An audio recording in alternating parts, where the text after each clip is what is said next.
itulah yang dipantau, yang sering diberi nasihat oleh suami saya, terutamanya dalam nak membesarkan anak perempuan.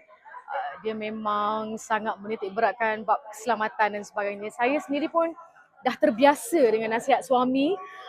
Kadang-kadang dia selalu pesan teks, call, WhatsApp dan sebagainya. Dia kata jangan biar anak, kalau keluar dengan anak tu tengok anak, make sure perhatikan anak. Anak jalan kat depan, bukan anak jalan dekat belakang dan sebagainya.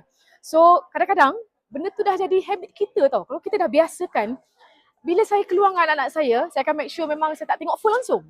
Kadang-kadang tak sedar tau, bila saya sampai kat kedai makan, nak makan dengan anak-anak saya, baru saya sedar yang saya tak tengok phone.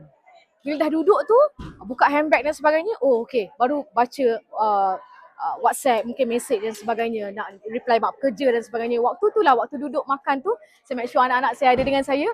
So itulah dia waktu yang saya pegang phone. So bila dah biasa, itulah sebenarnya pucuk pangkalnya suami saya lah. Terima kasih sebab dia dah jadi kebiasaan dan satu habit.